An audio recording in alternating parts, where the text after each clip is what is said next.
काइतो सबसे कमजोर हंटर है जो कि कब से डंजन के निचले फ्लोर पर अटका हुआ है, पर 1000 स्लाइम्स को मारने के बाद उसे एक बहुत ही ज्यादा रेयर कार्ड मिलता है जो कि स्ट्रॉन्गेस्ट सर्वेंट को समन कर सकता है। कहानी की शुरुआत में काइतो एक स्लाइम के सामने खड़ा था। वो स्लाइम काइतो पर हमला करने जाता है पर वो बग स्प्रेज का यूज करके उसे खत्म कर देता है। हमें पता चलता है कि वो डंजन में 2 सालों से है पर अभी भी उसका स्टेटस सबसे कम है क्योंकि वो सिर्फ फर्स्ट फ्लोर के स्लाइम्स को ही मार सकता है। उसने अभी तक 999 स्लाइम्स को मार दिया है और वो घर जाने से पहले 1000वें स्लाइम को मारना चाहता है। तो वो डंजन के थोड़ा और अंदर जाता है जहाँ उसे एक गोल्डन स्लाइम दिखता है। वो बड़ी ही सावधानी से चुपके उसके पास जाता है और अपने बग स्प्रे से उस पर हमला करता है पर स्लाइम उसे डॉज कर लेता है। तभी वो अपनी स्प्रे गन निकालता है और उस गोल्डन स्लाइम को ठोक देता है। पर वो ये देख के हैरान था कि एक रेयर स्लाइम को मारने के बावजूद भी उसका लेवल अप नहीं हुआ। तो वो डिसाइड करता है कि वो उसका मैजिक कोर ही ले लेगा क्योंकि उसकी कीमत तो जरूर बहुत ज्यादा होगी। पर जब वो स्लाइम के पास जाता है वो देखता है कि उसने एक सर्वेंट कार्ड ड्रॉप किया था। वो खुद को शांत करता है और उस कार्ड्स के स्टैट्स को चेक करता है जो कि उसके शक को यकीन में बदल देते हैं। वो आसपास देखता है क्योंकि वो नहीं चाहता कि कोई उससे वो कार्ड छीन ले। वो कार्ड के बारे में इंफॉर्मेशन को सर्च करता है पर इसके बारे में डेटाबेस में कोई इंफॉर्मेशन नहीं थी। पर वो देखता है कि वो एक वैल्करी कार्ड है और उन्हें डेमी गॉड्स माना जाता है। तो उसे लगता है कि कहीं ये कोई रेयर कार्ड तो नहीं। वापस जाते वक्त उसे कुछ एडवेंचरर्स मिलते हैं जिन्हें वो ग्रीट तो करता है पर वो उसे इग्नोर कर चले जाते हैं। उन्हें देखकर वो सोचता है कि काश उसके पास भी ऐसे ही कमाल के इक्विपमेंट्स होते ताकि वो भी उनकी तरह बन सकता। और वो सोचता है कि अगर वो कार्ड महंगे दाम में निकल गया तो वो जो भी चाहता है वो खरीद पाएगा। रिसेप्शनिस्ट जिसका की नाम हित्सुगाया है वो उसे 3 स्लाइम कोर के बदले 1500 येन देती है। पर जाने से पहले वो पूछता है कि एंजल सर्वेंट कार्ड कितने में बिकेगा। वो बताती है कि ऐसे कार्ड के 1 बिलियन से भी ज्यादा मिल सकते हैं। ये सुन के वो हैरान हो जाता है। वापस जाते वक्त उसे उसके दोस्त शिंजी और हाय को मिलते हैं जो बताते हैं कि उनके पास एक्सप्लोरर पासेस भी हैं जिससे वो अट्रैक्शन एरियाज में फ्री में एंटर कर सकते हैं। वो उससे पूछते हैं कि क्या वो अभी भी लेवल 3 पे ही है। काइतो कहता है कि वो बस स्लाइम्स को मारता है तो वो जल्दी लेवल अप नहीं करने वाला। काइतो उनसे पूछता है कि वो डंजन में वापस क्यों नहीं जा रहे। तो वो उसे याद दिलाते हैं कि जब वो पहली बार 2nd फ्लोर में गए थे उनके साथ क्या हुआ था। 2nd फ्लोर पे उनका सामना पहली बार एक गॉब्लिन से हुआ था। उन्हें लगा था कि वो आसानी से उसे हरा देंगे पर उस गॉब्लिन ने उन तीनों को ही बुरी तरह से तोड़ दिया था और उन्हें खुद को हील करने के लिए पोशंस का यूज करना पड़ा। इस घटना के बाद से उन्होंने गिव अप कर दिया। वो उससे पूछते हैं कि वो अभी भी इसमें क्यों लगा पड़ा है। उसे तो 2 साल हो चुके हैं और अभी भी बोर नहीं हुआ। काइतो कहता है कि मेरे कोई रीजंस है। इसके बाद जब वो घर पहुंचता है उसके पेरेंट्स को फिक्र हो रही थी कि कहीं उसके काम से उसकी पढ़ाई पर असर ना पड़ जाए पर काइतो उन्हें यकीन दिलाता है कि वो मैनेज कर लेगा। जब वो नहा रहा था वो सर्वेंट कार्ड को यूज करने के बारे में सोचता है जिससे शायद उससे ऐसी ताकत मिल जाए कि वो डंजन के डीपर लेवल्स तक जा सके। पर अगर वो सिंपली उस कार्ड को बेच दे तो वो जो भी चाहता है वो खरीद पाएगा। अगले दिन स्कूल जाते वक्त उसे अपनी क्लासमेट हारुका दिखती है और वो दोनों साथ में स्कूल जाने लगते हैं। उसने उसे देर रात को घर आते हुए देखा था और वो उससे पूछती है कि वो कहाँ था। वो झूठ बोल देता है कि वो बस अपने दोस्तों के साथ शहर में घूम रहा था। तभी उनके सामने शिंजी और हाइको आ जाते हैं। वो जल्दी से उन दोनों को साइड में लेके जाता है और उनसे झूठ बोलने को कहता है क्योंकि वो नहीं चाहता कि उसे पता चले वो डंजन में जाता है। वो उनसे पूछती है कि कल उन्होंने क्या किया था पर वो तीनों ही 3 अलग अलग जवाब देते हैं। ये सुन के हारुका को लगता है कि वो डंजन में गया था पर काइतो उसे यकीन दिलाता है कि ऐसी बात नहीं है। जब वो सभी क्लास में बैठे थे काइतो अपने दोस्तों से पूछता है कि वो क्या करेंगे अगर उन्हें एक रेयर सर्वेंट कार्ड मिल जाए। तो वो कहते हैं कि सर्वेंट को सिर्फ डंजन में समन किया जा सकता है तो वो ज्यादा यूजफुल नहीं होंगे। तो बेस्ट ऑप्शन यही होगा कि उसे बेच दिया जाए क्योंकि उनकी कीमत बहुत ज्यादा होती है। वो जानता है कि उनकी एडवाइस सही है क्योंकि एक बार उसने सर्वेंट को समन कर दिया तो वो उस कार्ड को बेच नहीं पाएगा पर वो स्ट्रॉन्ग भी बनना चाहता है। स्कूल के बाद वो डंजन में पहुंच जाता है जहां जब वो उस कार्ड को यूज करता है एक जॉइंट सी एंजल उसके सामने आ जाती है। वो उसे अपने हाथों से पकड़ने ही वाली थी कि अचानक से वो गायब हो जाती है। वो एक कित्तू सी लड़की में बदल गई थी जो खुद को सिल्फी के नाम से इंट्रोड्यूस करती है। उसे देख के काइतो को लगता है कि ये तो मेरा बैग भी नहीं उठा पाएगी और तुरंत ही उसे अपने डिसीजन पे पछतावा होने लगता है क्योंकि अब तो उसके पैसे भी चले गए और ये उसे क्या ताकतवर घंटा बना पाएगी। वो उससे पूछती है कि क्या तुम ठीक हो। काइतो कहता है कि हाँ सब ठीक है और उसे मॉन्स्टर हंट करने के लिए साथ में चलने को कहता है। वो तुरंत ही एक स्लाइम को सेंस करती है और उसका हाथ पकड़कर उसके पास लेकर जाती है। वो उसे अपने स्प्रे से मारने ही वाला था तभी वो सिल्फी से उसे मारने को कहता है क्योंकि वो उसकी ताकत देखना चाहता था। तो वो अपने डिवाइन लाइटनिंग स्पेल से उस पर हमला करती है जो देख के उसका मुंह खुला का खुला रह जाता है। सिल्फी कहती है कि उसे भूख लगी है। काइतो समझ जाता है कि वो स्लाइम का कोर खाना चाहती है जो कि उसे उठाकर खिला देता है। तभी सिल्फी और भी ज्यादा स्लाइम्स को सेंस करती है और उन्हें मारने जा ही रही थी पर काइतो उसे रोक देता है क्योंकि ऐसे तो वो बिल्कुल पैसा नहीं कमा पाएगा। वो जिस स्लाइम को मारती है उसके कोर को खाई जाती है। तभी उसके दिमाग की बत्ती जलती है और वो कहता है कि मुझे दिखाओ वो कहाँ है, जिसके बाद वो अपने स्प्रे से उन्हें मार देता है, जिससे आखिरकार उसका लेवल 3 से 4 पर पहुंचता है। इसके साथ ही उसे स्लाइम स्लेयर नाम की स्किल मिलती है जो उसके सभी स्टैट्स को 50% बढ़ा देते हैं जब वो स्लाइम से लड़ रहा होता है, पर उसे लगता है कि ये जमाई नल्ली स्किल है। सिल्फी उसे चीयर अप करने की कोशिश करती है क्योंकि फाइनली वो एक स्किल सीख पाया था। ये सब सुन के उसकी आंखों में आंसू आ जाते हैं। घर जाने से पहले वो उससे कहता है कि मैं तुम्हें फिर से समन करूंगा। इसके बाद वो रिटर्न कह के उसे वापस से अपने कार्ड में बुला लेता है। वो जब हित्सुगाया के पास जाता है वो ये देख के हैरान थी कि इस बार उसके पास बहुत सारे कोर्स थे और वो उसे बताती है कि इतने स्लाइम्स कभी भी किसी ने एक दिन में नहीं हंट किए थे और इनकी कीमत 15,000 येन है। रात को काइतो सोच रहा था कि सिल्फी कितनी ज्यादा ताकतवर है और उसकी मदद से शायद वो डंजन के सेकंड लेवल पर भी जा सकता है, पर अभी भी उसे गॉब्लिन से डर लग रहा था। जब वो सो जाता है उसे कैप्टन कात्सुरागी नाम के बंदे का सपना आता है जो डंजन की गहराइयों में गया था ताकि वो उसकी मिस्ट्रीज को रिवील कर सके और सभी उसकी बहादुरी की तारीफ कर रहे थे। अगले दिन वो सिल्फी के साथ डंजन के सेकंड लेवल में जा रहा था क्योंकि वो भी डंजन्स की सच्चाई के बारे में जानना चाहता है और कैप्टन कात्सुरागी की तरह हीरो बनना चाहता है, पर तभी उसके डर के मारे पैर कांपने लगते हैं तो सिल्फी उसका हाथ पकड़ती है जिससे वो शांत हो जाता है। तभी सिल्फी एक गॉब्लिन को सेंस करती है, पर ये सुनते ही काइतो दूसरी तरफ भागने लगता है। तभी उसे कैप्टन कात्सुरागी की याद आती है और वो सोचता है कि अगर वो ऐसे ही डरता रहा तो कभी हीरो नहीं बन पाएगा। वो खुद को चाटा मारता है जो देख के सिल्फी कंफ्यूज हो जाती है, पर काइतो कहता है कि वो बस खुद को तैयार कर रहा है। वो छुप छुप के गॉब्लिन के पास पहुंच जाते हैं। काइतो सिल्फी से उसे हराने को कहता है क्योंकि गॉब्लिन को देखकर ही उसकी फटी पड़ी है। वो अपने डिवाइन लाइटनिंग को यूज करने ही वाली थी कि काइतो का इरादा बदल जाता है और वो खुद ही उसे हराना चाहता था, पर उसके पैर फिर से कांपने लगते हैं और वो सिल्फी से कहता है कि अगर तुम्हें लगे कि मैं मुसीबत में हूँ तो प्लीज मेरी मदद कर देना। वो गॉब्लिन के ऊपर हमला करने जाता है पर गॉब्लिन उससे बच जाता है और जब गॉब्लिन उस पर अटैक करने वाला था वो अपनी शील्ड से उसे ब्लॉक कर देता है और उसे धक्का मार देता है। काइतो फिर से गॉब्लिन पर अटैक करता है पर इस बार वो उसकी तलवार लेकर नीचे फेंक देता है। गॉब्लिन काइतो पर छलांग लगा देता है पर वो अपने स्प्रे से उसे अंधा बना देता है, जिसके बाद वो अपनी तलवार उठाकर उस पे हमला करने जाता है पर रास्ते में उसका पैर टकरा जाता है, पर गलती से ही सही उसकी तलवार उसके पेट में घुस चुकी थी और इस तरह वो अपने पहले गॉब्लिन को हरा देता है। सिल्फी कहती है कि तुमने बहुत अच्छा किया पर मुझे लगता है अगली बार मुझे मदद करनी चाहिए। तभी काइतो का लेवल अप हो जाता है और वो ये देख के हैरान था कि 1000 स्लाइम्स को मारने पर भी कुछ नहीं हो रहा था, पर एक गॉब्लिन को हराते ही उसका लेवल अप हो गया, जिसके बाद उसे एक और नई स्किल मिलती है गॉब्लिन स्लेयर, जिससे उसके सारे स्टैट्स 10% से बढ़ जाएंगे जब वो किसी गॉब्लिन से लड़ रहा होगा। इसके बाद वो गॉब्लिन्स को हंट करना जारी रखते हैं और काइतो के स्टैट्स धीरे धीरे बढ़ते जाते हैं। काइतो सिल्फी से पूछता है क्या तुम डंजन के बारे में कुछ जानती हो, पर सिल्फी कहती है कि वो कुछ नहीं जानती, वो बस इतना जानती है कि उसे अपने मास्टर के काम आना है। इसके बाद काइतो जब हित्सुगाया के पास आता है वो गॉब्लिन कोर्स को देखकर हैरान थी और उसकी तारीफ करती है कि वो अपनी पहली कोशिश में ही 4 कोर्स को इकट्ठा कर पाया था। अगली सुबह काइतो की माता श्री उसे उठाने आती है पर वो इतना ज्यादा थका था कि उसके लिए हिलना भी मुश्किल काम है।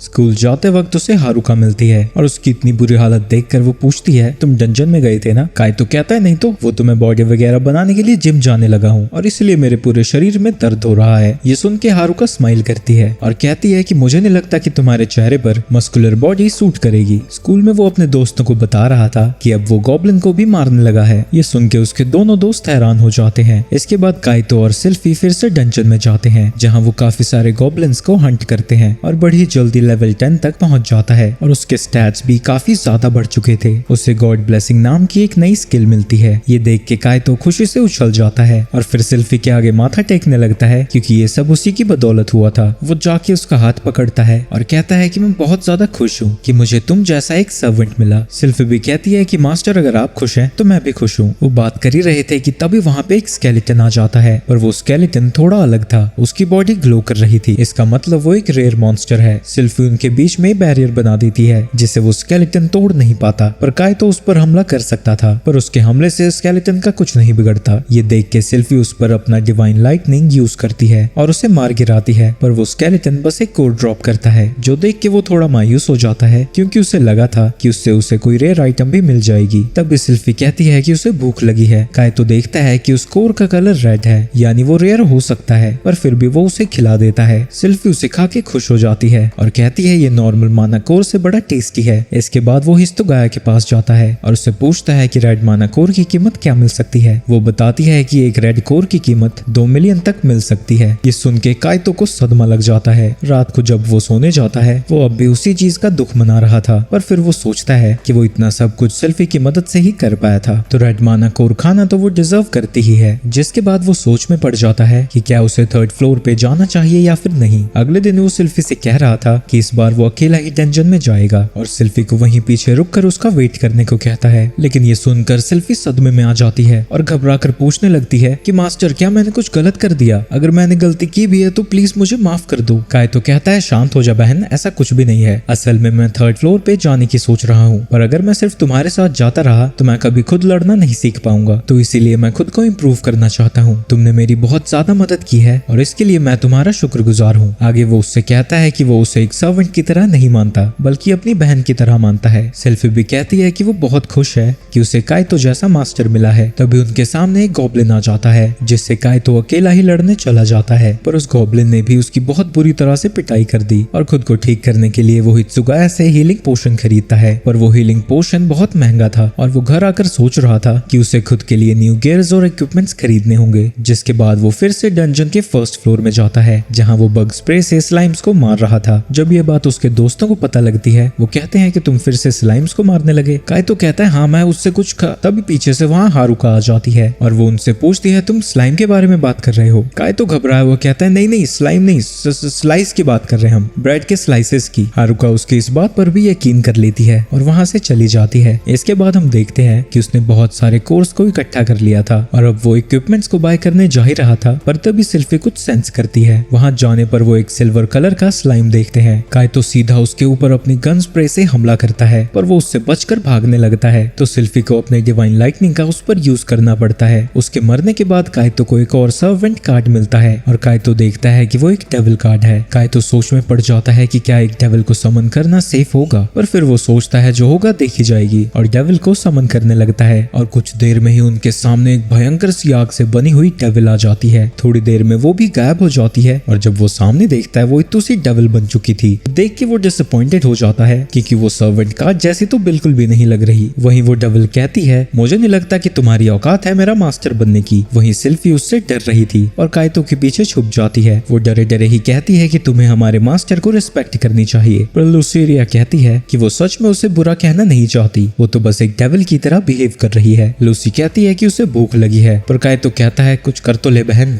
तभी सिल्फी ने एक स्लाइम के बारे में बताती है। लूसी अपने स्पेयर को समन करके उस पे फायरबॉल से हमला करती है जिससे वहाँ बहुत बड़ा धमाका हो जाता है। जिसके बाद काइतो उसे वो मैजिक कोर खिला देता है, लेकिन लूसी एक और कोर मांगती है, लेकिन काइतो मना कर देता है, तो लूसी उसे कंजूस कहने लगती है। तभी काइतो लूसी को उसकी कोरोसिव ब्रेथ से अटैक करने को कहता है, जिसके बदले वो उसे मैजिक स्टोन दे देगा। लूसी अपने कोरोसिव ब्रेथ का यूज एक गॉब्लिन पर करती है जिससे वो तड़प तड़प कर मर जाता है और ये सब देख के उन दोनों की हालत खराब हो जाती है। लूसी उसके कोर को खा जाती है। लूसी को उसका स्वाद स्लाइम से ज्यादा अच्छा लगता है, तो वो काइतो से कहती है कि उन्हें डंजन के और अंदर जाना चाहिए क्योंकि जितने ज्यादा स्ट्रॉन्ग मॉन्स्टर्स होंगे उनके कोर उतने ही ज्यादा टेस्टी होंगे। पर काइतो उसे रोकते हुए कहता है और अंदर जाने से पहले हमें नए इक्विपमेंट्स खरीदने होंगे, वैसे भी तुम तो थक गई होगी। लूसी कहती है कि वो नहीं थकी और फिर से डंजन के अंदर जाने को कहती है। तभी सिल्फी कहती है कि मास्टर ऐसा इसलिए कह रहे हैं क्योंकि उन्हें तुम्हारी फिक्र है, जिसके बाद लूसी मान जाती है। अगले दिन वो तीनों डंजन के 3rd फ्लोर में आ जाते हैं और इस बार काइतो एक महंगा सा हथियार लेकर आया है। उन्हें 2 हेल हाउंड्स दिखते हैं। काइतो अपने क्रॉसबो से उन पर हमला करता है, पर उसका निशाना चूक जाता है और वो दोनों हाउंड्स उसकी तरफ भाग के आने लगते हैं, तो सिल्फी एक बैरियर बना देती है और लूसी अपने फायर से उन दोनों को खत्म कर देती है। काइतो दोनों को एक एक कोर दे देता है, पर लूसी चाहती थी कि उसे दोनों कोर मिले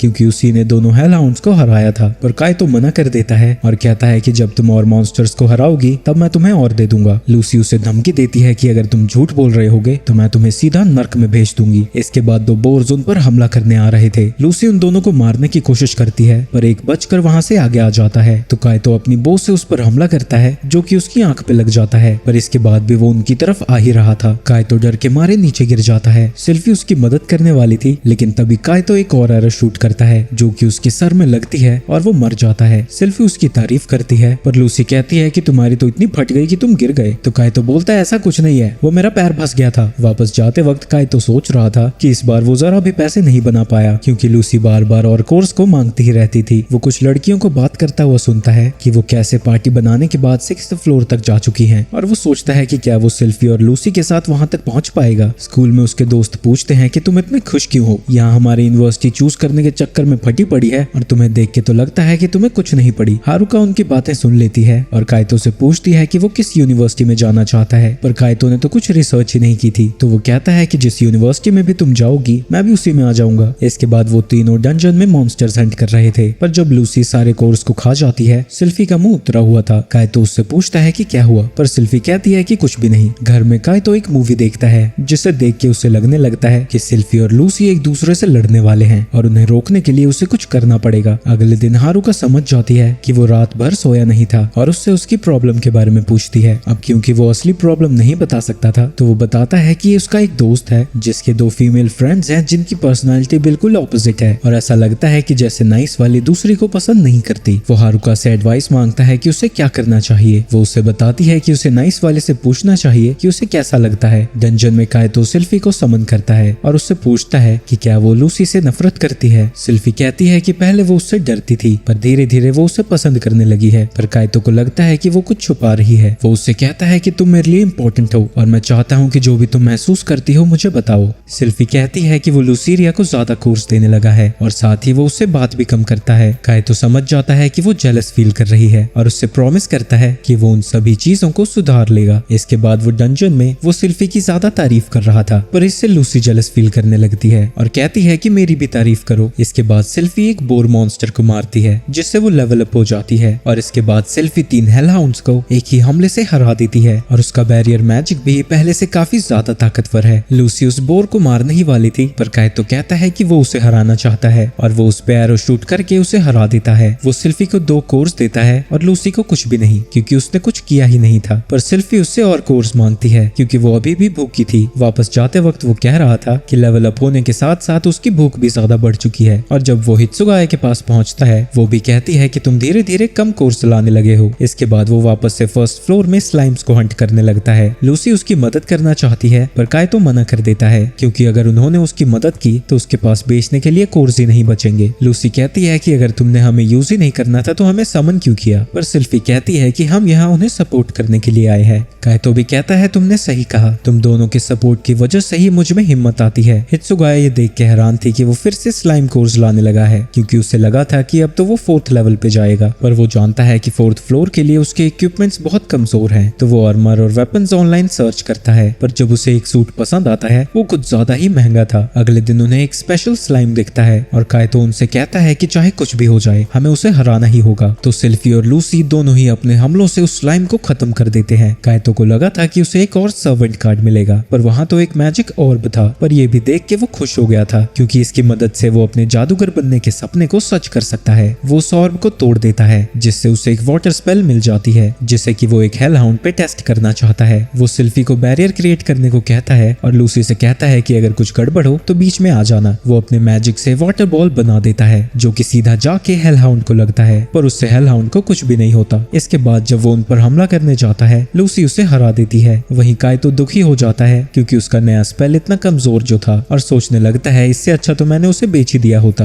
रात को उसकी मुलाकात हारुका से होती है और वो उसकी एडवाइस के लिए उसका शुक्रिया अदा करता है क्योंकि इससे प्रॉब्लम सॉल्व हो गई। हारुका को लगता है कि वो दोनों लड़कियां उसी की दोस्त होंगी, पर काइतो उसे यकीन दिलाता है कि वो उसके दोस्त के लिए एडवाइस मांग रहा था। इसके बाद हारुका उसे बाय बोल के जाने लगती है। वहीं वो सोच में पड़ जाता है कि कहीं किसी और लड़की की वजह से ये जेलस तो नहीं फील कर रही, पर फिर उसे याद आता है कि वो तो एक नल्ला है। इसके बाद हम उसे डंजन में देखते हैं जहाँ की वो अपने वाटर स्पेल को इम्प्रूव करने की कोशिश कर रहा था और वो उसकी शेप को ट्रांसफॉर्म करना सीख जाता है, पर इसकी वजह से वो बहुत ही ज्यादा थक जाता है और नीचे गिर जाता है। इसके बाद जब वो डंजन से बाहर निकल रहा था वो एक लड़की से टकरा जाता है जिसका कि नाम आरी है। वो उसे अपना ध्यान रखने को कहती है और काइतो उससे माफी मांग के वहाँ से चला जाता है। वहीं उसे देखते हुए वो समझ जाती है कि वो ट्रेनिंग में कड़ी मेहनत कर रहा था, तो वो तीनों भी डिसाइड करते हैं कि वो भी जितने मॉन्स्टर्स हो सके उतने मॉन्स्टर्स को हंट करेंगे। वहीं क्लास में काइतो सो रहा था, पर जब टीचर उसे जगाती है वो चिल्लाता है यस मास्टर, अब मैं और भी ज्यादा ट्रेन करूंगा। ये सुन के पूरी क्लास हंसने लग जाती है। इसके बाद उसके दोस्त पूछते हैं कि वो किस बात की ट्रेनिंग कर रहा है। काइतो बताता है कि वो अपने वाटर बॉल को इम्प्रूव करना चाहता है ताकि वो भी मॉन्स्टर्स को हरा सके। पर हारुका उसकी बातें सुन लेती है और उससे पूछती है कि क्या तुम डंजन में जाने के लिए ट्रेनिंग कर रहे हो। पर काइतो कहता है नहीं तो, मैं तो डांसिंग की ट्रेनिंग करता हूँ। हारुका उसकी बात मान लेती है और कहती है कि थोड़ा लिमिट में ट्रेनिंग करना। इसके बाद डंजन में काइतो गॉब्लिन पर वाटर बॉल से हमला करता है जो कि सीधा उसके मुंह में जाकर फंस जाती है, जिससे वो सांस नहीं ले पा रहा था और थोड़ी देर में ही मर जाता है। ये देख के वो दोनों उसकी तारीफ करती है कि वो अपने दिमाग का भी यूज करने लगा है। पर काइतो परेशान था कि काफी समय से उसका लेवल अप नहीं हुआ है, क्योंकि अब उसे थर्ड फ्लोर के मॉन्स्टर से एक्सपीरियंस पॉइंट्स नहीं मिल रहे हैं, यानी अब उसे फोर्थ फ्लोर पर जाना ही होगा। जिसके लिए काइतो उसी आर्मर को बाय कर लेता है। सिल्फी को यह आर्मर पसंद आता है, पर लूसी को बड़ा ही भद्दा लग रहा था। काइतो बताता है कि ये उसकी बॉडी को प्रोटेक्ट करता है, पर मटेरियल काफी पतला है तो उसे दर्द तो होगा ही। और साथ ही उसने एक ब्रेसलेट भी खरीदा है जो उसके स्पेल्स को इम्प्रूव कर सकते हैं, पर उसने अभी तक इसे टेस्ट नहीं किया था। वो सभी फोर्थ फ्लोर पर पहुंच जाते हैं, पर तभी सिल्फी एक खतरनाक मॉन्स्टर को सेंस करती है। तभी एक भयानक सा कॉकरोच उनके सामने आ जाता है। इसे देख के वो दोनों लड़कियां घबरा जाती हैं और अपनी पूरी ताकत से उस कॉकरोच पर हमला करती रहती हैं। वहीं काइतो रियलाइज करता है कि वो तो पीछे ही छूट गया था और उनकी तरफ भागने लगता है। इसके बाद हम उन्हें फिफ्थ फ्लोर पर देखते हैं और जब काइतो वहां पहुंच जाता है, सिल्फी उससे रोते हुए कहती है कि वो डर गए थे और उससे माफी मांगती है क्योंकि उन्होंने बिना उसकी इजाजत के अटैक करना शुरू कर दिया। पर काइतो कहता है कि वो उन पे गुस्सा नहीं है, उन दोनों की वजह से ही वो फोर्थ फ्लोर को इतनी जल्दी क्लियर कर पाए थे और उसने उन सभी कॉकरोचेस के कोर्स को भी इकट्ठा कर लिया था। वो उन कोर्स को उन्हें खिलाता है, पर उन्हें इनका स्वाद बिल्कुल भी पसंद नहीं आता। इसके बाद जब वो फिफ्थ फ्लोर में आगे बढ़ते हैं, उन्हें रेत और कीचड़ से बने मॉन्स्टर्स दिखते हैं। वो उन पे अपने एरोस को शूट करता है, पर वो उन पर काम ही नहीं कर रहे थे क्योंकि वो मॉन्स्टर्स फिजिकल डैमेज से इम्यून है। तो वो लूसी की हेल्प मांगता है और लूसी हेलफायर का यूज करके उन दोनों मॉन्स्टर्स को खत्म कर देती है। और काइतो समझ जाता है कि इस लेवल के मॉन्स्टर्स को हराने के लिए उसे उन दोनों की ही मदद लेनी होगी। इसके बाद जब वो और डंजन के अंदर जा रहे थे, तभी सिल्फी एक जगह खड़ी हो जाती है और कहती है कि वो इस दीवार के पीछे कुछ सेंस कर रही है। तो वो उस दीवार को डिस्ट्रॉय कर देती है और वो सभी देखते हैं कि उसके पीछे एक सीक्रेट रास्ता है। वो सभी उसके अंदर जाने लगते हैं और काइतो उन दोनों से कहता है कि वो संभल के चले क्योंकि उन्हें नहीं पता अंदर क्या छुपा हुआ है। पर तभी लूसी एक ट्रैप को एक्टिवेट कर देती है और एक तीर सीधा काइतो को लगता है, जिससे वो दर्द में तड़पने लगता है। इसके बाद वो आगे जाना जारी रखते हैं, पर तभी लूसी फिर से एक ट्रैप को एक्टिवेट कर देती है और जब काइतो उस तीर को डॉज करने जाता है, उसे बिजली का झटका लग जाता है। पर इसके बाद भी उसे ज्यादा कुछ नहीं हुआ था। इसके बाद वो एक दरवाजे के पास पहुंचते हैं। काइतो उसे खोलने की कोशिश करता है, पर वो हिलता भी नहीं। तो उसे लगता है कि शायद उन्हें किसी आइटम की जरूरत होगी, पर सिल्फी अटैक करके उस दरवाजे को ही तोड़ देती है। जब वो उस दरवाजे के अंदर जाते हैं, उन्हें दो बॉस मॉन्स्टर्स दिखते हैं। वो डिसाइड करते हैं कि वो ओगर को पहले हराएंगे। वो दोनों लड़कियां अपने मैजिक से ओगर पर हमला कर देती हैं, जिसके बाद उन्हें पता लगता है कि उस पे मैजिक का कोई असर नहीं होता। ओगर उन पे हमला करने के लिए वहां से छलांग लगा देता है, तो सिल्फी अपने बैरियर से उन्हें बचा लेती है। वो लूसी से कहता है कि वो स्लाइम को जाके ठिकाने लगाए और खुद एरो से ओगर पर हमला कर रहा था, जिससे उसकी हेल्थ कम हो रही थी। पर बड़ी जल्दी उसके एरोस खत्म हो जाते हैं और तभी वो देखता है कि लूसी को भी मुश्किल हो रही थी क्योंकि उस स्लाइम पर भी मैजिक का असर नहीं होता। तो वो अपने वाटर बॉल का यूज करने लगता है, लेकिन तभी वो आइस में बदल जाता है, जो कि उस ब्रेसलेट की वजह से हो रहा था। और जब वो इस आइस को ओगर पर शूट करता है, इससे उसकी हेल्थ कम हो रही थी, पर उसका माना बड़ी ही जल्दी खत्म होने लगता है और अब वो सिर्फ 3 बार ही शूट कर सकता है। तो वो वाटर बॉल्स को स्पाइक्स में ट्रांसफॉर्म कर देता है और सीधा ओगर के हेड पे निशाना लगाता है, जिससे वो ओगर हार जाता है। वहीं दूसरी तरफ वो स्लाइम लूसी पर हमला करने ही जा रहा था, तभी काइतो अपनी शील्ड से उसे बचा लेता है, पर बड़ी ही जल्दी उसकी शील्ड ही पिघलने लगती है। सिल्फी अपने डिवाइन स्पेयर का यूज करके उस स्लाइम के बीचों बीच एक बड़ा सा छेद कर देती है, पर इस हमले से भी उस स्लाइम का ज्यादा कुछ नहीं बिगड़ता। काइतो वहां से भागने के बारे में सोचने लगता है, पर तभी उसे कैप्टन कात्सुरागी का ख्याल आता है और वो सोचता है कि अगर मैं ऐसे ही भागता रहा तो कभी हीरो नहीं बन पाऊंगा। जिसके बाद वो उस स्लाइम पर अपने स्प्रे से हमला करने लगता है और सिल्फी उसके अटैक से काइतो को बचा रही थी। वो अपनी स्प्रे गन्स निकालता है और स्लाइम पर स्प्रे करना जारी रखता है और ऐसे ही वो स्लाइम को मार गिराता है। ये देख के वो लड़कियां सेलिब्रेट करती हैं, पर वो बेचारा इंजर्ड था तो उसके सारे जख्म दुखने लगते हैं। जिसके बाद वो एक पोशन को पीकर अपनी सारी चोटों को हील कर लेता है, पर तभी लूसी का लेवल भी अप हो जाता है और काइतो भी देखता है कि वो लेवल 15 पर पहुंच चुका है और उसे लगता है कि अब वो बाकी एक्सप्लोरर्स की बराबरी कर सकता है। इसके बाद वो देखता है कि ओगर ने एक रेड कोर को ड्रॉप किया था और उस स्लाइम ने मैजिक स्वॉर्ड को, पर वो तलवार कम और चाकू ज्यादा लग रही थी। वो जब उस कोर को बेचने जाता है, हित्सुगाया उससे पूछती है कि ये उसे कहाँ मिला, तो वो उसे छुपे हुए डंजन के बारे में बता देता है। हित्सुगाया कहती है कि वो किसी को इन्वेस्टिगेट करने के लिए वहाँ भेज देगी और क्योंकि उसने एक स्पेशल मैजिक कोर लिया था, इसकी वैल्यू अभी स्पेसिफाई स्पेसिफाई नहीं की गई है, पर वो उसे इसके बदले काफी अच्छे पैसे देगी। इसके बाद वो उसे एक इवेंट में उसे इनवाइट करती है जहाँ एक्सप्लोरर्स पार्टी बनाएंगे 7th फ्लोर को एक्सप्लोर करने के लिए, जिसके लिए काइतो मान जाता है। इसके बाद जब वो स्कूल में था वो अपने दोस्तों के आगे खुद की तारीफ कर रहा था कि वो अब क्योंकि 6th फ्लोर को क्लियर करने वाला है वो उस इवेंट में जा सकता है जहाँ वो बाकी एक्सप्लोरर्स के साथ पार्टी बना सकता है। पर तभी वहाँ हारुका आ जाती है और कहती है कि क्या तुम सब डांस पार्टी के बारे में बात कर रहे हो। तो वो सभी उसे यकीन दिला देते हैं कि काइतो एक डांस पार्टी में हिस्सा लेने वाला है।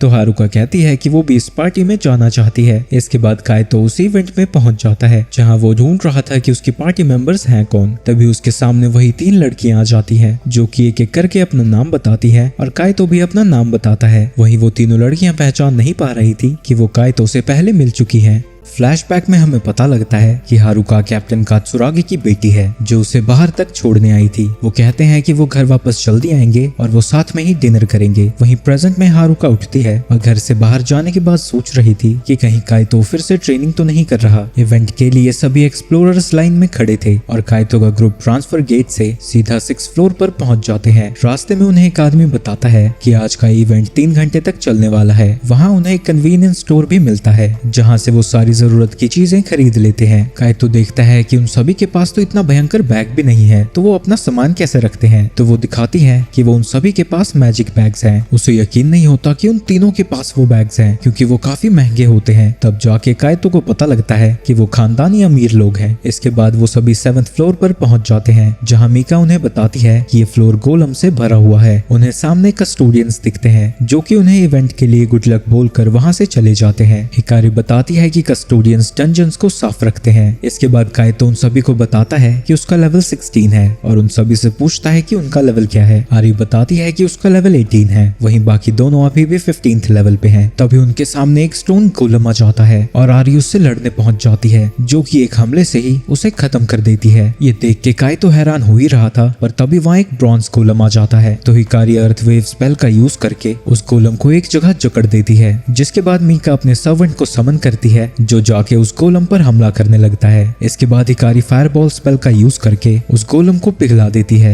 जिसके बाद आरी भी उस पर हमला करने जाती है। जिसके बाद वो उस गोलम को हरा देते हैं। काइतो उनकी तारीफ करता है कि वो तीनों तो कमाल की हैं, पर तभी वहाँ एक आयरन गोलम आ जाता है। वो हिकारी को मारने ही वाला था, पर तभी आरी आकर उसे बचा लेती है। वो अपनी पूरी ताकत से उस पर हमला करती है और उसका आर्मर बहुत ज्यादा मजबूत था। हिकारी अपने फायरबॉल से हमला करती है पर इससे भी उसका कुछ नहीं होता। मीका अपने सर्वेंट से उस पर हमला करने को कहती है पर उसके अटैक से उसका कुछ भी नहीं बिगड़ता और उल्टा वही इंजर्ड हो जाता है। काइतो भी अपने सर्वेंट्स को बुलाने वाला था, पर तभी उसकी स्वॉर्ड गिर जाती है और जब उसने रिसर्च की थी उसे पता चला था कि जितना भी डैमेज वो इमेजिन करता है ये उतना डैमेज उसके एनिमी को दे देगा, पर इसके लिए उसको एनिमी को हिट करना होगा। तो वो हिकारी से कहकर उस गोलम को जमीन में फंसाने को कहता है। जिसके बाद काइतो पीछे से जाकर उसे स्टैब कर देता है और वो इमेजिन करता है कि स्वॉर्ड में इतनी ताकत है कि वो उस गोलम को तबाह कर सके, और बिल्कुल वैसा ही होता है। इवेंट के खत्म होने के बाद काइतो तीनों लड़कियों के साथ है जो कि उससे काफी इम्प्रेस्ड थी कि वो आयरन गोलम को हरा पाया था। जिसके बाद वो उसकी स्वॉर्ड के बारे में उन्हें बता देता है और कहता है कि एक मॉन्स्टर को हराने के बाद वो उसे मिली थी। काइतो कहता है कि मीका का सर्वेंट भी बहुत कमाल का है और उसने कभी भी ऐसा कुछ मूवीज में नहीं देखा है। मीका बताती है कि सर्वेंट्स कैमरा में नहीं दिखते हैं। तो काइतो समझ जाता है कि इसलिए गिल्ड में कोई भी लूसी और सिल्फी के बारे में नहीं जानता है। वो मीका से पूछता है कि क्या वो स्नैच को एक सीक्रेट रख रही है, पर असल में उसने स्नैच को एक ऑक्शन में जीता था और यूज करने से पहले वो गिल्ड में पहले ही रजिस्टर कर चुकी है, तो इसलिए उसके बारे में सब जानते हैं। आरी उससे पूछता है कि क्या वो फिर से उनकी पार्टी को ज्वाइन करना चाहेगा क्योंकि वो जल्दी 11th फ्लोर तक जाने की तैयारी कर रहे हैं। काइतो कहता है कि वो किसी के साथ काम नहीं कर रहा है, पर उसके साथ में एक गॉड और एक डेविल है और वो उन दोनों को एक राज रखना चाहता है क्योंकि उसे लगता है कि अगर सभी को पता लग गया तो वो उसे ठरकी समझेगी क्योंकि वो दोनों दिखने में बिल्कुल बच्चे जैसे हैं। काइतो कहता है कि उसे इसके बारे में सोचने के लिए कुछ समय चाहिए क्योंकि ज्वाइन करने से पहले उसे किसी से बात करनी होगी। इसके बाद वो अपने लेंस पहन लेता है जिससे वो अपने आसपास की सभी चीजों के स्टेटस चेक कर सकता है। जिसके बाद वो डंजन में लूसी और सिल्फी को समन करता है, पर वो दोनों ही गुस्से में थी क्योंकि कल उसने उन्हें समन नहीं किया था। काइतो बताता है कि वो थोड़ा बिजी था और फिर उन्हें आरी के ग्रुप के बारे में बताता है, पर वो दोनों कहती है कि उसे उनके ग्रुप को ज्वाइन करने की कोई जरूरत नहीं है क्योंकि वो दोनों तो पहले ही उसके ग्रुप में है। इसके बाद काइतो को हम हारुका के साथ देखते हैं जो कि उससे पूछती है कि क्या वो सैटरडे को फ्री है क्योंकि वो उसके साथ शॉपिंग पर जाना चाहती है, जिसके लिए काइतो अग्री कर जाता है। तभी उसे अपनी दोस्त दिखती है, जिसके बाद वो उसके साथ ही चलने लगती है। तभी काइतो के दोस्त पीछे से आकर हारुका के साथ डेट के लिए उसे कांग्रेचुलेट करते हैं, पर काइतो कहता है कि वो तो बस शॉपिंग पर जा रहे हैं। तो उसके दोस्त कहते हैं तो कितना नादान है रे, और फिर उससे इवेंट के बारे में पूछते हैं। काइतो बताता है कि उसने 3 लड़कियों की एक पार्टी ज्वाइन की थी जो कि उसकी ही उम्र के थे। ये सुन के वो दोनों पछताने लगते हैं कि उन्होंने एक्सप्लोरेशन क्यों छोड़ दी और वापस से डंजन में जाने का सोचने लगते हैं। इसके बाद वो दोनों शॉपिंग पर आए हुए हैं, जहाँ स्क्रीन पर मैजिक कोर्स की एड चल रही थी। हारुका देखती है कि काइतो खड़ा होकर उसे सुन रहा है, तो उसे लगता है कि वो डंजन्स में इंटरेस्टेड है, पर वो उससे कहती है कि आज के लिए वो इन चीजों के बारे में ना सोचे। इसके बाद वो बात कर रहे होते हैं कि आखिरी बार वो कब बाहर निकले थे, और काइतो भी याद करता है कि बचपन में वो उसके फादर के साथ कितना खेलता था। इसके बाद वो अलग अलग कपड़े ट्राई करती है और काइतो से पूछती है कि वो कैसी लग रही है, पर काइतो कहता है कि वो सारे कपड़ों में ही अच्छी लगती है। तो वो उससे पूछती है कि उसे सबसे ज्यादा कौन सा अच्छा लगा, तो काइतो वही कपड़े चूज करता है जो कि उसने अभी पहने हुए हैं। तो हारुका उन्हें कपड़ों को बाय कर लेती है। इसके बाद वो दोनों बाहर घूम रहे थे और हारुका कहती है कि वो बोटिंग करना चाहती है, जिसके बाद दोनों अपने प्यार की नैया पानी में चला रहे थे। वहाँ वो आसपास देखता है कि सभी लोग डेट पर आए हुए हैं, पर वो किसी तरह अपने मन को शांत कराता है क्योंकि उसे लगता है कि उस जैसी लड़की उसे भला डेट पर क्यों बुलाएगी। इसके बाद वो दोनों एक ट्रेन स्टेशन में वही सेम ऐड देखते हैं और काइतो फिर से उसे गौर से देख रहा था। तभी हारुका एक माँ को अपने बच्चे के साथ देखती है और वो काइतो से कहती है कि घर जाने से पहले वो कहीं जाना चाहती है। वो गिल्ड के पास जाते हैं जहाँ के आसपास ही डंजन है और उसे लगता है कि उसके फादर अभी भी डंजन में जिंदा हैं। वो उस दिन को याद करती है जिस दिन उसके फादर ने जाने से पहले कहा था कि वो डिनर तक वापस आ जाएंगे, पर तब से अब तक वो वापस ही नहीं आए। उसे समझ नहीं आता कि आखिरकार लोग डंजन में जाते ही क्यों हैं। इसके बाद वो काइतो से कहती है कि उसे उसके साथ आज बहुत मजा आया और फिर वो अपने घर के लिए वहाँ से चली जाती है। काइतो कहता है कि वो उसके फादर की तरह ही हीरो बनना चाहता है। अगले दिन वो फिर से डंजन में पहुंचा हुआ है, जहाँ वो अपनी वाटर बॉल को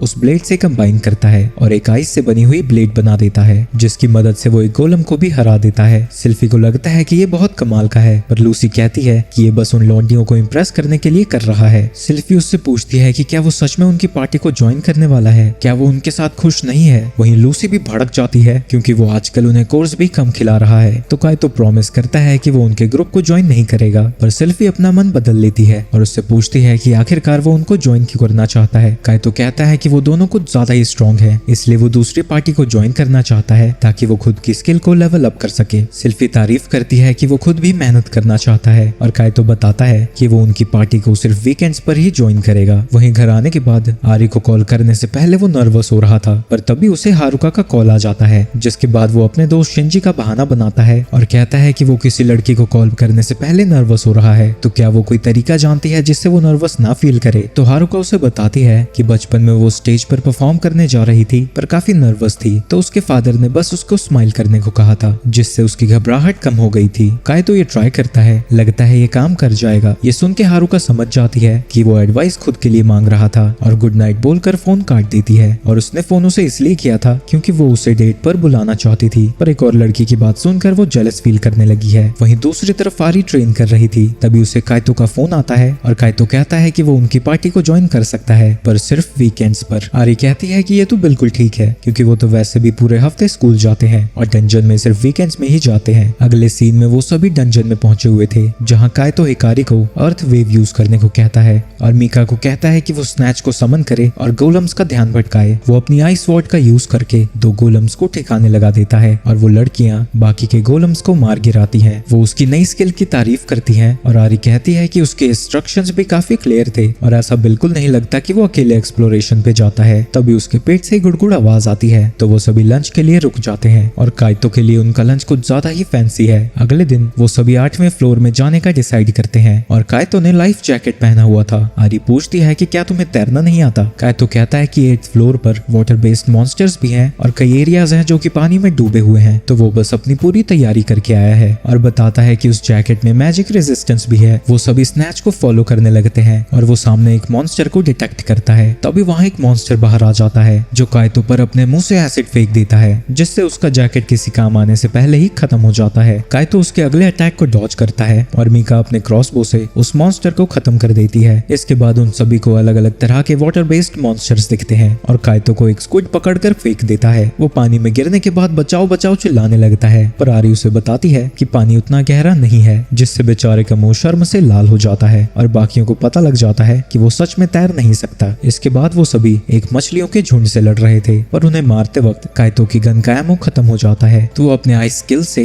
आरी के वेपन को कॉपी कर लेता है और फिर उसकी मदद से फिश को मारने लगता है। वो साथ में मिलकर सभी फिश को खत्म कर देते हैं, पर इतनी देर तक अपनी स्किल को यूज करने की वजह से उसका पूरा माना खत्म हो जाता है, जिसकी वजह से वो बेहोश हो जाता है। जब उसकी आंखें खुलती है, वो देखता है कि वो आरी की गोद में लेटा पड़ा है, तो वो तुरंत वहां से उठ जाता है, जिसके बाद वो देखता है कि उसका माना पूरी तरह से रिकवर हो चुका है। आरी बताती है कि उसने उसके ऊपर एक मैजिक पोशन यूज किया है। वो माफी मांगता है क्योंकि वो पोशन सच में काफी एक्सपेंसिव होगा, पर आरी कहती है कि वो सभी एक पार्टी है, तो उन्हें एक दूसरे की मदद करनी चाहिए, और वैसे भी उन्हें फिश से काफी सारे कोर्स मिल चुके हैं। आगे जाते वक्त स्नैच फिर से एक मॉन्स्टर को सेंस करता है और उनके सामने एक भयंकर सा डायनासोर बॉस आ जाता है। काइतो कहता है कि हम सभी को यहाँ से निकलना चाहिए, और वो सभी वहाँ से भागने लगते हैं, पर वो डायनासोर उनका पीछा छोड़ ही नहीं रहा था, जिससे उनके बाहर जाने का रास्ता पत्थरों की वजह से ब्लॉक हो जाता है। तो अब उनके पास फाइट करने के अलावा कोई और ऑप्शन नहीं है। वो सभी को बताता है कि उन्हें कैसे हमला करना चाहिए, पर जब वो सभी मिलकर उस पर हमला करते हैं, उस डायनासोर पे जरा भी असर नहीं होता। काइतो किसी तरह अपनी स्वॉर्ड से उसे डैमेज कर देता है, पर इससे उस डायनासोर को ज्यादा कोई फर्क नहीं पड़ता। और जब उस डायनासोर का ध्यान भटका हुआ था, आरी दौड़कर उस पर चढ़ जाती है और उसके सर पर हमला कर देती है, पर यह भी उसे मारने के लिए काफी नहीं था और वो मॉन्स्टर उसे नीचे गिरा देता है। काइतो उसकी मदद करने जाता है, पर वो कहती है कि वो बिल्कुल ठीक है, क्योंकि वो एक दिन हीरो बनना चाहती है। वो सभी की हालत को देखकर सोचता है कि उसे शायद सिल्फी और लूसी को समन कर लेना चाहिए। वो मॉन्स्टर उन दोनों लड़कियों पर हमला करने जा रहा था, तो काइतो अपने दोनों सर्वेंट्स को समन करता है और उन्हें उस बॉस को हराने के लिए कहता है। तो वो दोनों अपने स्पेल्स का यूज करती हैं और एक ही झटके में उस मॉन्स्टर को हरा देती हैं। काइतो मदद के लिए उनका शुक्रिया अदा करता है। वहीं लूसी को जलन हो रही है कि वो दूसरी लड़कियों के साथ है, पर तभी वहां मीका आकर सिल्फी को गले लगा लेती है, क्योंकि वो उसे प्यारी लग रही थी। वहीं हिकारी का दिल लूसी पे आ चुका था। काइतो उन दोनों को सीक्रेट रखने के लिए माफी मांगता है और मीका कहती है कि उन सभी को साथ में नहाना चाहिए जीत को सेलिब्रेट करने के लिए। तो वो डंजन में ही एक बाथ हाउस में जाते हैं, जहाँ आरी हैरान हो रही थी कि काइतो के सर्वेंट्स एक डीमन और एक एंजल है। जहाँ ये सारी लड़कियां साथ में थी, बेचारा काइतो स्नैच के साथ था। हिकारी और मीका घर चली जाती हैं और काइतो के साथ सिर्फ आरी थी और वो उससे उसके हीरो बनने के बारे में पूछता है। वो बताती है कि वो बचपन से ही हीरो बनना चाहती है। फ्लैशबैक में हम देखते हैं वो अपने फादर से पूछ रही थी कि आखिर उन्हें स्ट्रॉन्ग क्यों बनना चाहिए। उसके फादर कहते हैं ताकि वो उन्हें प्रोटेक्ट कर सके जिन्हें वो प्यार करते हैं, और जो ऐसा कर सकते हैं उन्हें ही हीरो कहा जाता है। तो यही वो हमेशा से बनना चाहती थी और यही कारण है कि वो एक डंजन एक्सप्लोरर बनी। इसके बाद वो बताती है कि उसकी यूनिवर्सिटी में एक ओपन वीकेंड है और उसे साथ में चलने के लिए इनवाइट करती है। वो अपने दोस्तों को ये बताता है, पर वो कहते हैं कि उसे हारुका के साथ जाना चाहिए, पर उसे लगता है कि ये तो नामुमकिन है। पर उनकी बातें हारुका और उसकी दोस्त सुन लेती हैं, तो वो किसी तरह खुद में हिम्मत लाता है और हारुका से साथ में चलने के लिए पूछता है। वो खुश हो जाती है कि काइतो भी सेम यूनिवर्सिटी में जाना चाहता है और वो उसके साथ चलने के लिए मान जाती है। वहीं सभी लोग बहाना बनाने लगते हैं कि उस दिन वो फ्री नहीं है, ताकि वो दोनों साथ में अकेले समय बिता पाएं। वीकेंड आ जाता है और काइतो देखता है कि हारुका ने वही ड्रेस पहनी है जो कि उसने चुनी थी। इसके बाद वो सभी मेट्रो में बैठकर यूनिवर्सिटी की ओर जा रहे थे, जहाँ काइतो को ये बिल्कुल डेट जैसा लग रहा था, पर फिर से वो अपने मन को शांत करता है कि ऐसा तो हो ही नहीं सकता। वहीं उसके दोनों दोस्त भी उसके साथ पहुंचे हुए थे। काइतो पूछता है, तुम तो कह रहे थे तुम किसी और यूनिवर्सिटी में जाओगे। उसके दोस्त कहते हैं, हमने सोचा तो था, पर फिर हमारा भी मन यही यूनिवर्सिटी चेक करने का हो गया। इसके बाद वो सभी यूनिवर्सिटी तक पहुंच जाते हैं और उन्हें वो यूनिवर्सिटी बिल्कुल एक कासल जैसी लग रही थी, और यहाँ तक कि जिस रास्ते से वो गुजर रहे थे वो भी बहुत सुंदर था। इसके बाद वो सभी आरी तक पहुंच जाते हैं, जहाँ थोड़ी बहुत गुफ्तगू करने के बाद उसके दोनों दोस्त आरी से कहते हैं, आपसे मिलकर अच्छा लगा। वहीं आरी हारुका को देखकर पूछती है कि क्या वो उसकी गर्लफ्रेंड है। काइतो शर्माता हुआ कहता है, नहीं, हम सिर्फ दोस्त हैं। इसके बाद वो सभी यूनिवर्सिटी को देखने वहाँ से चले जाते हैं और उन सभी को वो यूनिवर्सिटी बहुत ज्यादा पसंद आ रही थी। काइतो के दोस्त उससे पूछते हैं, तुम और आरी काफी करीब लग रहे थे, तुम उससे कहाँ मिले। काइतो बताता है कि वो उससे डंजन में मिला था। हारुका कहती है, अच्छा तो तुम उससे डंजन में मिले थे, हम डंजन के बारे में बाद में बात करेंगे। उसके दोस्त उठाकर उसे दूर लेके जाते हैं और उससे पूछते हैं, तुमने आरी के साथ पार्टी बनाई है ना, और जब तुम जानते हो कि हारुका डंजन से इतनी नफरत करती है तो तुम उसके सामने ये सब बातें क्यों कर रहे हो। तुम्हें ये भी पता होना चाहिए कि जब भी तुम डंजन में जाते हो वो तुम्हारी कितनी फिक्र करती है। इसके बाद वो सभी एक क्लासरूम में पहुंचते हैं जो कि बहुत ज्यादा बड़ा था। हारुका बताती है कि जो सामने बोर्ड है उसे स्टूडेंट्स भी यूज कर सकते हैं और किसी इवेंट के टाइम पर स्टूडेंट्स को बोर्ड पर मूवी भी दिखाई जाती है। इसके बाद वो सारी यूनिवर्सिटी का चक्कर लगाकर पार्क में बैठे हुए थे और उन सभी को वो यूनिवर्सिटी बहुत पसंद आई थी और वो इस यूनिवर्सिटी को ज्वाइन करना चाहते हैं। काइतो के दोस्त उससे पूछते हैं, क्या तुम्हारे पेरेंट्स इसे अफोर्ड कर पाएंगे। काइतो कहता है, मैंने डंजन में, और इतना कहकर ही वो रुक जाता है। इसके बाद वो बात करने लगते हैं कि कैसे जब वो इस यूनिवर्सिटी में आएंगे तब वो यहाँ फ्री टाइम में आकर बैठ सकते हैं। तभी वहाँ हिकारी और मीकू पहुंच जाती हैं और वो दोनों वहाँ पहुंचते ही उससे पूछती हैं कि क्या ये लड़की तुम्हारी गर्लफ्रेंड है। काइतो फिर से कहता है कि ये मेरी गर्लफ्रेंड नहीं है बल्कि हम बचपन के दोस्त हैं। वहीं ये सब देख के हिराकू जेलस फील कर रही थी। हारुका कहती है कि तुम दोनों काइतो के काफी करीब लग रही हो, तुम दोनों इससे कहाँ मिली थी। वो बताती है कि वो डंजन में साथ में पार्टी बनाकर गए थे। तभी वहाँ पर आरी पहुंच जाती है और लेट आने के लिए माफी मांग कर कहती है चलो कैफे में चलते हैं। इसके बाद वो सभी वहाँ जाकर खाना ठूस के खत्म कर देते हैं, जिसके बाद हारुका और काइतो सभी के ड्रिंक्स को रिफिल कराने के लिए वहाँ से चले जाते हैं। उनके जाते ही उसके दोस्त डंजन के बारे में बात करने लगते हैं, पर जैसे ही वो वापस आते हैं वो चुप हो जाते हैं और हारुका को समझ नहीं आता कि आखिर सभी लोग डंजन में इतना इंटरेस्टेड क्यों हैं। आगे हारुका और काइतो साथ में थे और वो यूनिवर्सिटी के पूल के बारे में बात कर रहे थे और काइतो याद करता है कि कैसे बचपन में हारुका ने उसे डूबने से बचाया था। इसके बाद वो सभी प्लेग्राउंड देखने जा ही रहे थे, पर रास्ते में हिकारी का पैर फिसल जाता है, पर काइतो अपनी फुर्ती से उसे बचा लेता है। उसके दोस्त उसकी फुर्ती को देखकर हैरान थे और काइतो को लगता है कि ये इसलिए हुआ है क्योंकि वो डंजन में रोज जाता है। वहीं ग्राउंड में कुछ बच्चे फुटबॉल खेल रहे थे, पर उनका एक शॉट मीकू को लगने वाला था, पर रे बॉल को किक मारकर उसे भी बचा लेता है और वो बॉल जाकर सीधा गोल में घुस जाती है। वहीं उसके दोस्त पूछ रहे थे तुम इतने कूल कब से हो गए। सभी क्लब देखने के बाद वो आरी के क्लब में जाते हैं, जिसके बाद वो सभी को अपनी तलवारबाजी दिखाती है। शाम को उन सभी का यूनिवर्सिटी टूर खत्म हो जाता है और उन्होंने अपने नंबर भी एक्सचेंज कर लिए थे। इसके बाद वो सभी वापस जाने के लिए ट्रेन में बैठ जाते हैं और घर के पास पहुंचने पर काइतो कहता है कि वो स्टडी में बहुत मेहनत करेगा ताकि वो उस यूनिवर्सिटी में एडमिशन ले सके। हारुका भी कहती है कि वो भी ऐसा ही करेगी और फिर अचानक से ही उससे पूछती है कि वो इन तीनों लड़कियों में से उसे किस टाइप की ज्यादा पसंद है। काइतो कहता है कि उसने कभी इस बारे में सोचा नहीं है, वैसे मेरी टाइप तो।